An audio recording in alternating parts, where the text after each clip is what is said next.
down. Everybody back there loses me, right? Yeah. Okay, we're going to move the podium back over just a moment. Thank you for being a friend, Rue. Yeah. So we're here tonight. Put your name in, I'll just sign my name because it seems there are quite a few of you. So if you don't mind, I'll just sign it. The storyline concerned 4 women of a certain age joining up for financial reasons to share a house, but finding in each other the love and support of a family. I started reading, and I started laughing. The zingy, spot-on dialogue crackled like sparklers.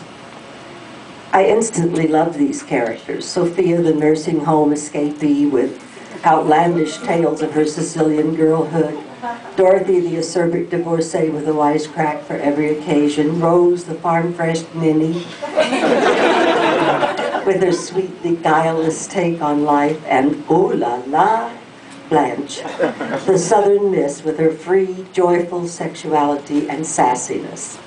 It's Miami in June.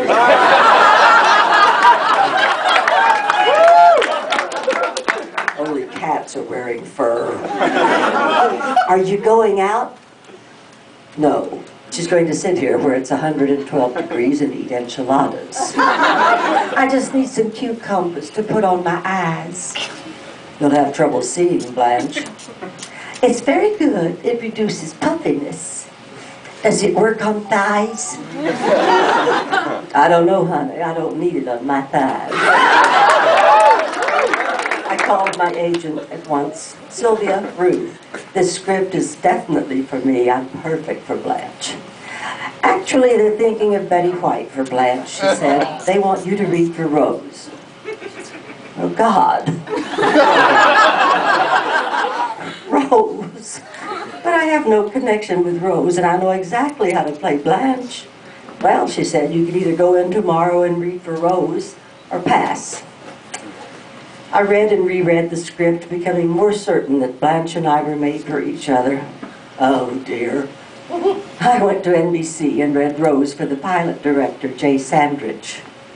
And after a scene or two, he said, Rue, I know it's an unorthodox thing to ask, and you're not prepared, but would you mind going down the hall to an empty room and taking a part of Dorothy? But she turned it down. She said, do you think you could help persuade her? I hadn't seen Bea in 7 years. We didn't really stay in touch after Maud closed in 1978, but I loved working with her, and she was perfect for Dorothy. I was on the phone within minutes. Bea, can you tell me why you're not jumping at the best script to come along in 20 years? Because, Rue. Bea replied in her distinctive baritone, I don't want to do Maud and Vivian meet Sue Ann Nivens. Boring. No, Bea. I'm doing the sex pot, Blanche.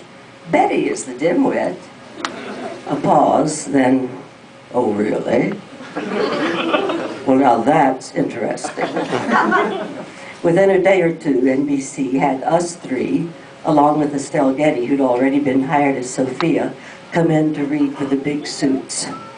We read cold, no rehearsal, but the chemistry was plain as a preacher's daughter. We had those guys wetting their pants. And bam, that afternoon, it was settled.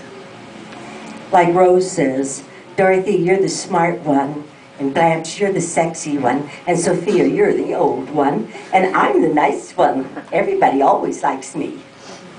To which Sophia replies, the old one isn't so crazy about you.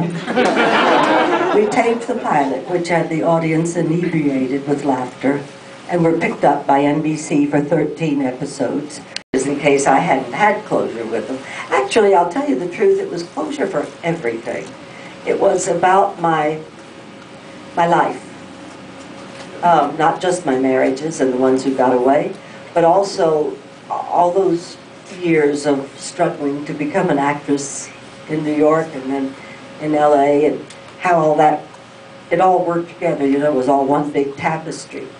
I learned a lot by writing it. I learned that it's easy to write about bad things that have been done to you. That you can be funny about that.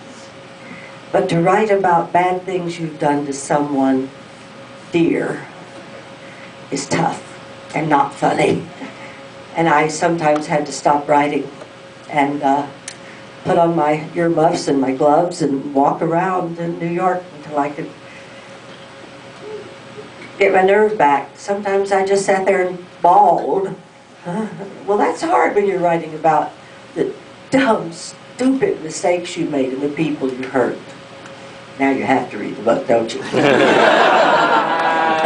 Next question. Son and I were having something, and he said, "Oh, it's you, oh, wow, wow, wow." And I said, "What is it?" I've been willing to ask, what is it about you gay guys that like, why do you like Blanche so much? Fabulous. And he said, "Well, I just thought you'd understand that we just all want to be Blanche."